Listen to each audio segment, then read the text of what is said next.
Espero que el Señor los esté bendiciendo en esta mañana. Bueno, me gustaría que antes de iniciar podamos orar, ¿sí? Que podamos tener una oración para que sea Él el que esté hablando y nada de mí, ¿no? Padre nuestro que estás en los cielos, santificado sea tu nombre, Señor. Te damos toda la gloria, la honra, la alabanza, Señor. Gracias porque tu presencia se movió en este lugar, Señor.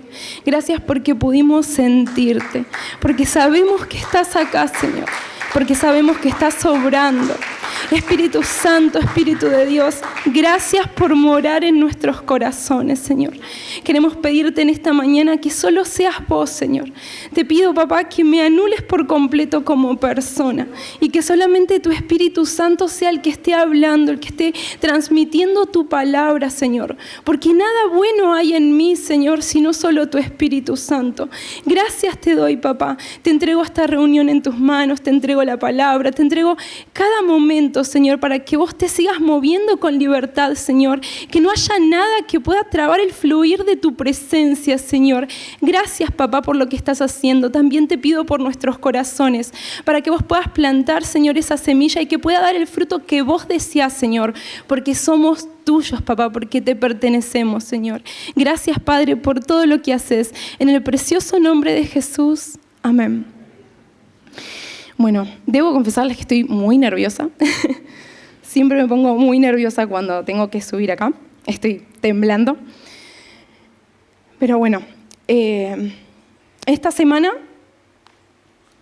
mientras le pedí al Señor que me mostrara, ¿no?, qué era lo que Él quería hablar, porque no se trata de lo que uno quiera hablar o lo que a uno le parezca, sino lo que Dios quiera hablar a su iglesia. De eso se trata, ¿no? Entonces, le pedí al Señor que me mostrara, que me hablara, que me guiara. Y me hablaba de muchas cosas. Me habló de muchas cosas. Pero yo le decía, Señor, pero no puedo compartir todo. No puedo hablar de todo. Y el Señor me terminó mostrando que todo eso que Él me hablaba se resumía en una cosa.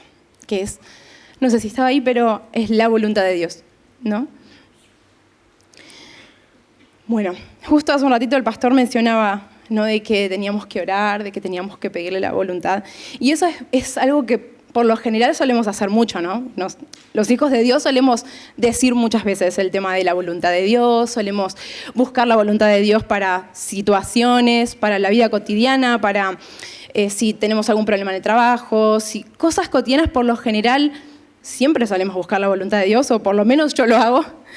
Por lo general solemos buscar la voluntad de Dios para tomar decisiones con respecto al trabajo, con relaciones diarias con las personas, decisiones de todo tipo. Y hasta algunas cosas cuando ya se exceden de nuestro control decimos, bueno, Señor, hace tu voluntad, ¿no? Por lo general hacemos eso. Pero el Señor en este tiempo como me llevaba a pensar, ¿no? Como hijos de Dios, pensamos que la voluntad de Dios solamente se resume en cosas cotidianas.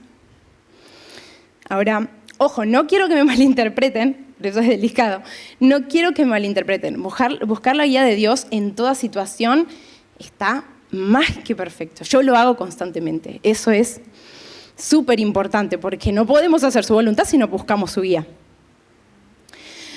Pero a lo que a mí el Señor me confrontaba y me decía, ¿vos creés que mi voluntad para sus vidas solamente se resume en simplemente cosas cotidianas como si cambiar de trabajo o no, si sirven en esta área o en aquella, o cualquier otra interrogante que tengan?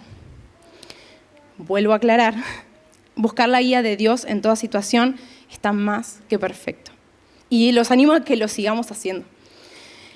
Pero lo que me decía el Señor es que el problema está cuando creemos que porque le consultamos sobre decisiones cotidianas que tengamos que tomar, pensamos que ahí, solamente ahí ya estamos cumpliendo con su voluntad, cuando en realidad nos está aconsejando, ¿no? Ahora yo me preguntaba, pero Señor, entonces, ¿qué es hacer la voluntad de Dios? ¿Qué es hacer tu voluntad? ¿Servirlo? ¿Obedecer tus ordenanzas?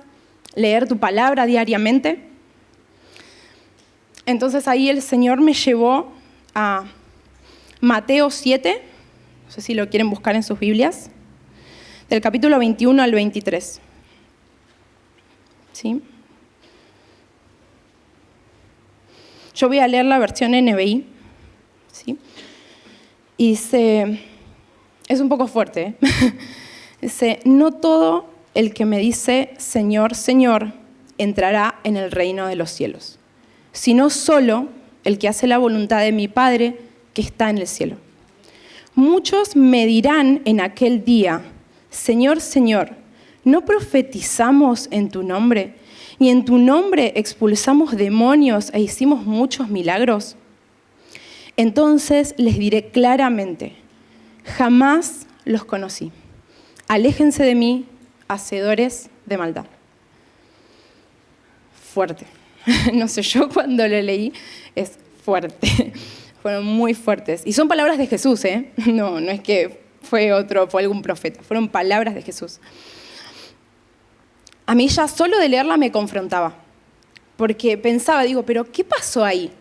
Porque es claro que esas personas estaban sirviendo a Dios. O sea, en su nombre echaron fuera demonios, en su nombre hicieron milagros. Es claro que esas personas estaban sirviendo. Es claro que esas personas estaban en la iglesia, participaban en la iglesia y hacían cosas para Dios. Entonces, ¿por qué no entraron en el reino de los cielos? Esa era mi interrogante, ¿no? Y después de leer varias veces el versículo, comprendí que la respuesta estaba en el mismo pasaje, solamente que de forma implícita. Lo primero que pude entender es que servir en algún área o ser usado por Dios no significa que estemos caminando en su voluntad. Y segundo, es que estas personas, y que esto creo que es lo más importante, estas personas estaban haciendo lo que Jesús les mandó a hacer, pero lo hacían sin Jesús. Todo lo que hacemos para Dios, pero sin Él, no sirve de nada. Y demuestra que lo que hacemos, o solamente revela que lo que estamos haciendo, o es para nosotros mismos, o es para cumplir con otros. Ahora, me preguntaba, pero entonces, ¿es posible servir sin Él? ¿Es posible servir en la iglesia y hacer cosas sin Él? Y en la palabra creo que es claro que sí. Estas personas que Jesús estaba mencionando, es claro que estaban sirviendo a Dios. Echaban fuera demonios, o sea, no sé ustedes, pero yo por ahora no puedo hacer eso. Entonces, es claro que estaban sirviendo. Pero aún así el Señor les dice que jamás los conoció. Entonces, es claro que se puede servir a Dios sin servir a Dios en realidad, porque no lo estaban sirviendo a Él. Y la diferencia estaba ahí, ¿no? Que estaban sirviendo sin Jesús. Porque el Señor les dijo, jamás los conocí.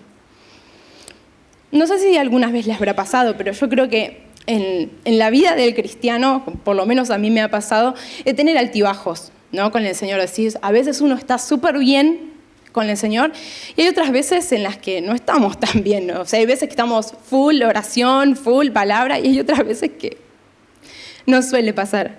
A mí por lo menos me ha pasado de tener esas fluctuaciones. ¿Está bien eso? Y no, pero pasa. Lamentablemente pasa.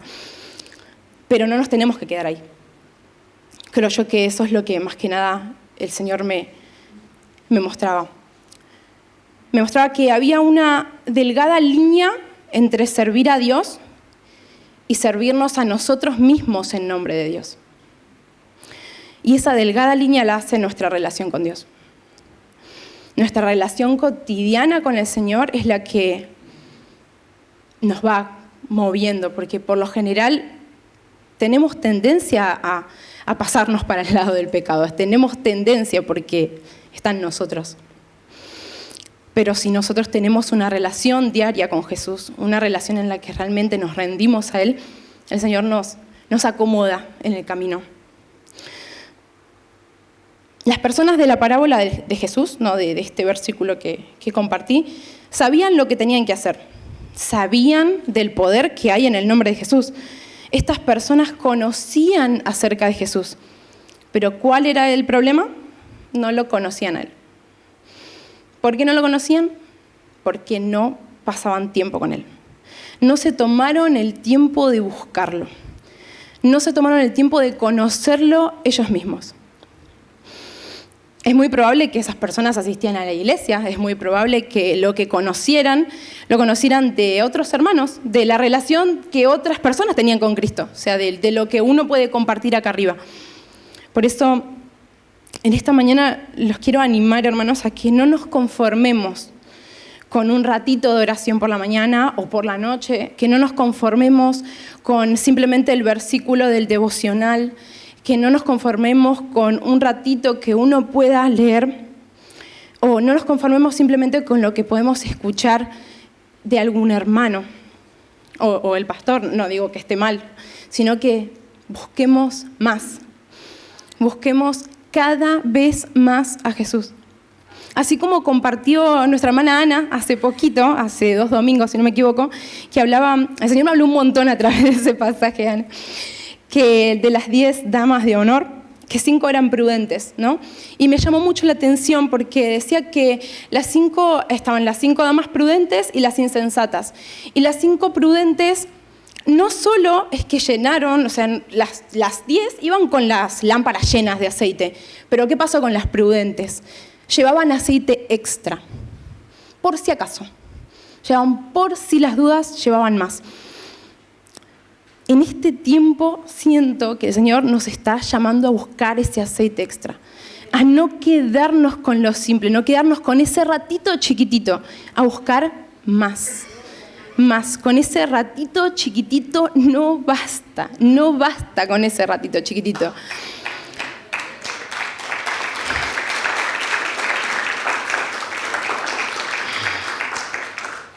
Ahora bien, entonces podemos decir que la voluntad de Dios es que los conozcamos a Él nada más, que nos enfocamos en Él y solo nos llenemos de su palabra y conocimiento y ya está, y que solamente nos quedemos acá sentados solamente conociéndolo. Y no, esa tampoco es su voluntad, porque si me acompañan en Mateo 25, 29, yo lo voy a leer en la versión NTV, si no lo pongan ahí, porque nos dice: a los que usan bien lo que se les dará aún más y tendrán en abundancia. Pero a los que no hacen nada, se les quitará aún lo poco que tienen. Entonces, este versículo es de la parábola de los talentos. Es una parábola muy conocida de Jesús, que no la voy a leer porque es larga, pero la puedo hacer como una breve historia, como decía el pastor la semana pasada, ¿no? De hablar de la palabra de Dios como historia. Bueno, y esta parábola contaba la historia de un hombre que se tenía que ir a hacer un largo viaje. Y que antes de irse llamó a 3 de sus empleados. Yo lo voy a parafrasear un poquito, no voy a decir exactamente todo lo que dice. Pero llamó a 3 de sus empleados y le dio. Al primero le dio 5 bolsas de plata, al segundo le dio 2 bolsas de plata y al tercero le dio 1 bolsa de plata. Ahora, después se fue a su largo viaje. Ahora, el que tenía 5 bolsas de plata invirtió todo el dinero y ganó 5 bolsas más. El segundo se puso a trabajar con las 2 bolsas de plata y ganó 2 bolsas más. Pero el que tenía una sola hizo un hoyo en la tierra, lo guardó y lo escondió. No hizo nada, lo dejó ahí. Después de un tiempo, volvió el hombre, ¿no? De su largo viaje, volvió, llamó a sus empleados para que le rindieran cuentas, ¿sí? de lo que habían hecho con su dinero, porque al fin y al cabo era suyo. Obviamente se imaginarán que se puso muy contento por lo que los primeros 2 empleados hicieron, que ganaron el doble de lo que tenían, y obviamente los felicitó y les dio más de lo que ya tenían, ¿no?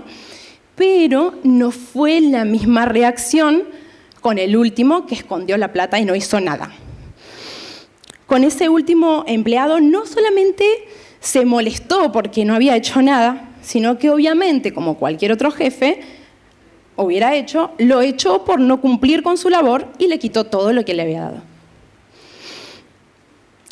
Lo que de gracia recibimos, por gracia lo tenemos que compartir con otros.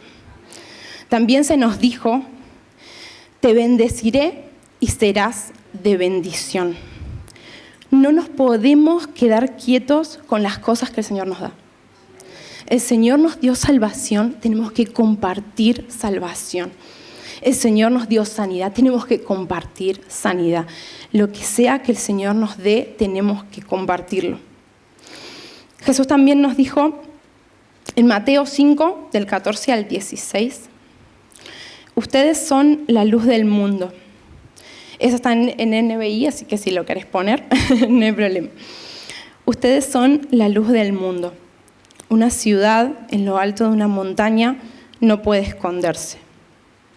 Tampoco se enciende una lámpara para cubrirla con una vasija. Por el contrario, se pone en el candelero para que alumbre a todos los que están en la casa. Hagan brillar su luz delante de todos, para que ellos puedan ver las buenas obras de ustedes y alaben a su Padre que está en los cielos. Si en algún momento nosotros pensamos que el Señor nos dio salvación, que el Señor nos dio libertad, que nos dio sanidad, para quedarnos acá sentados y solamente recibir de sus bendiciones, mientras hay miles de personas afuera, gracias, que están pasando por depresión, por enfermedades, por violencia, que están siendo atormentados por demonios. Sinceramente, si pensamos que nos llamó para quedarnos acá sentados, estamos equivocados. El Señor nos llamó a ser luz, y la luz no se puede esconder.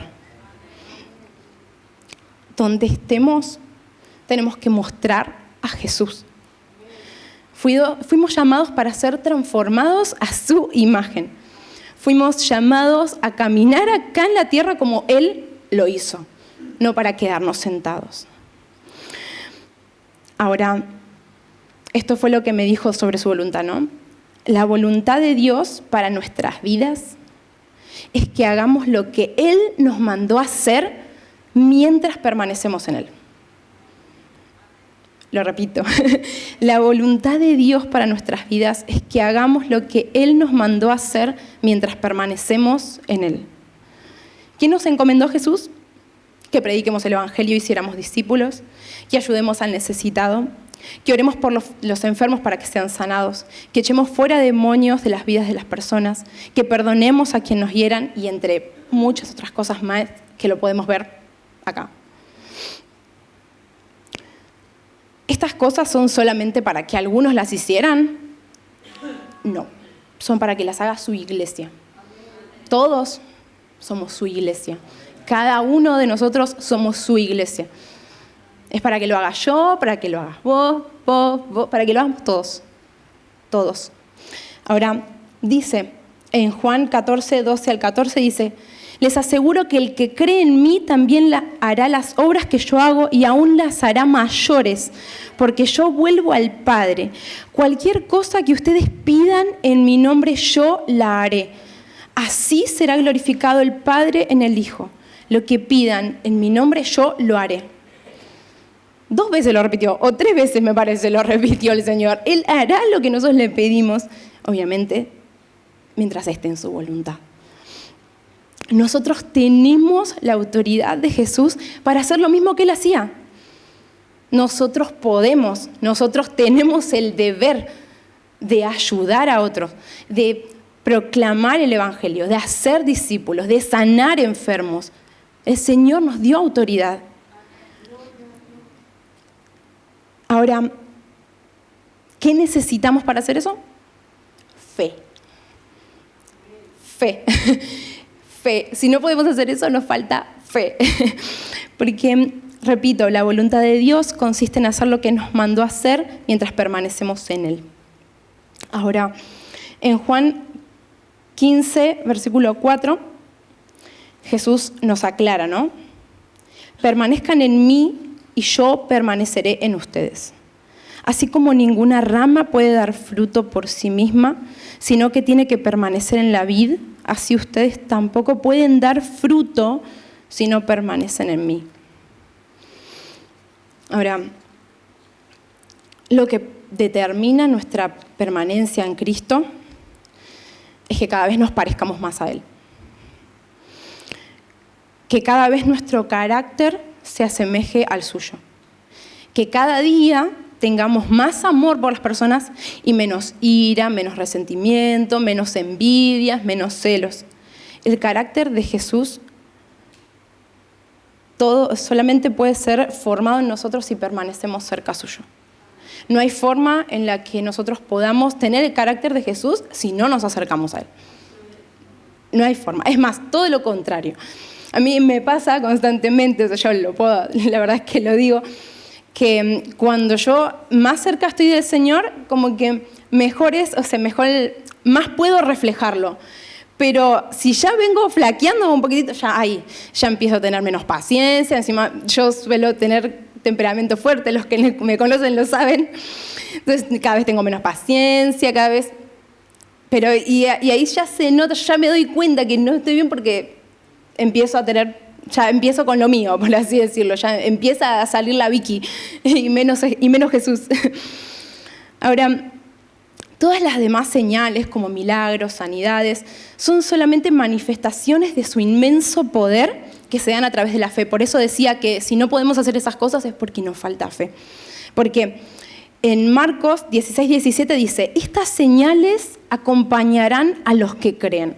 Eso quiere decir que todas esas cosas, los milagros y todas esas cosas que nosotros debemos poder hacer, vienen a través de la fe.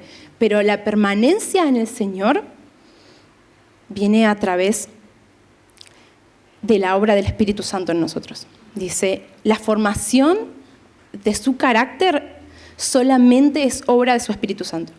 No hay forma en que nosotros podamos tener el carácter de Cristo si no tenemos relación con el Espíritu Santo, si nosotros no lo buscamos. Así como decíamos hoy, ¿no? Que le pedíamos que nos llenara, que venga.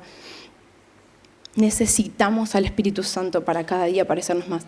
No hay nada que nosotros realmente podamos hacer, lo dice la palabra.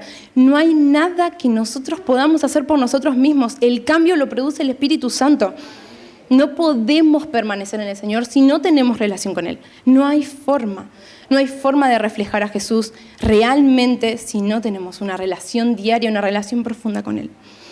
Si permanecemos en Él, lo reflejamos a Él. Es seguro. Eso no es una tarea fácil. Cabe aclarar, no es fácil. Y va a conllevar a que muchas veces nos tengamos que rendir todos los días. Que tengamos que rendirnos cuando algo nos cueste, cuando algo nos duela. No es fácil cargar nuestra propia cruz, porque permanecer en Él y dejar que Él sea reflejado en nosotros va a llevar muchas veces a que tengamos que actuar de una forma en la que nosotros no lo haríamos de forma natural, porque perdonar no es fácil. Ser bueno con alguien que te lastimó no es fácil. Entonces, significa que nos tenemos que rendir, que muchas veces tenemos que rendir lo que nosotros pensamos. Y eso a veces es difícil, dejar que el Espíritu Santo transforme nuestra forma de pensar. Yo, por ejemplo, antes de llegar al Señor, y todavía a veces sigo luchando con eso, pensaba que, no sé, que cuando una persona está equivocada, cuanto más duro sos con la persona y sos así como más cruel y tajante al decir las cosas, mejor es. ¿Entendés? Como que más en algún momento va a darse cuenta. Y no. Y lucho con eso todo el tiempo. Lucho con eso diariamente, porque la palabra dice que no. La palabra dice lo contrario. El Señor nos enseña a ser pacientes, a ser amorosos, a hablar con amor. Entonces, eso no significa que no tengamos que corregir. La corrección tiene que estar, no es que no. Pero hay formas y formas. Entonces, a veces, por lo menos yo, tengo que rendir eso constantemente. A veces sale bien y a veces no tan bien. Pero lo importante es que uno realmente pueda rendir su corazón, rendir lo que tenemos dentro y realmente dejar al Espíritu Santo que nos transforme. Porque si no, no hay cambio, no estamos permaneciendo en Él si no lo reflejamos a Él. Realmente fuimos llamados a ser como Jesús. Ahora, permanecer en Jesús es entender que nosotros tenemos que menguar para que crezca Él. Cada vez tiene que haber menos de nosotros y más de Él. Y bueno, ya para ir cerrando, los animo, hermanos, a que realmente podamos buscar más a Jesús. De que no nos quedemos con un simple ratito, de que lo conozcamos, de que lo experimentemos, de que oremos para que su carácter sea formado en nosotros. Oremos para que Él pueda quitar todo temor y toda vergüenza, para que realmente podamos predicar acerca de Él, porque realmente podemos hacerlo. Hay muchas cartas en las que, cartas de Pablo, si no me equivoco también estaban en Hechos, en las que los creyentes oraban para que el Señor les quitara el temor, porque a ellos los perseguían por predicar el Evangelio. Entonces ellos oraban para que el Señor les pueda quitar todo el temor y que ellos pudiesen compartir. Hoy quizás no somos perseguidos de esa forma, pero sabemos que capaz que nos van a rechazar o que nos van a insultar o un montón de cosas. Entonces pedirle al Señor que nos quite el temor, la vergüenza o lo que sea que tengamos que nos impida predicar acerca de Él. Oremos para que podamos tener más fe, ¿sí? Para poder soportar los tiempos de prueba, para poder mostrar de esas señales que Él ya dijo que nosotros podíamos hacer. Y para que no nos deje caer en tentación. Este último tiempo también el Señor me llevó a entender muchas veces, ¿no?, que es algo que por lo general no solemos orar, ¿no? En el Padre Nuestro el Señor decía, cuando les enseñó a orar, decía, no nos dejes caer en tentación. ¿Y cuántos de nosotros oramos de esa forma? O sea, no digo todo el Padre Nuestro, ¿no? Pero ¿cuántos de nosotros en nuestras oraciones le decimos, Señor, no nos dejes caer en tentación? Por lo general no sucede, oramos por muchas otras cosas, pero no le pedimos que no nos deje caer en tentación. Y después nos preguntamos por qué hicimos tal cosa o por qué hicimos tal otra, y realmente no le pedimos la ayuda necesaria. Entonces, y es importante no caer en tentación, porque cada vez que nosotros caemos en tentación, le estamos dando autoridad al enemigo sobre nuestras vidas. Eso nos aparta de Dios, porque después no podemos decir que pecamos y después nos acercamos libremente, así como si nada al Señor. No pasa, por lo general caemos, fallamos y después nos alejamos de Dios. De a poquito, de una pequeña mínima cosa nos vamos alejando. Entonces tenemos que orar también para eso, tenemos que cubrirnos en esa área también. Y ahora sí, para cerrar, no nos olvidemos que hacer la voluntad de Dios consiste en dos cosas. Hacer lo que nos mandó a hacer mientras permanecemos en Él. Hasta acá.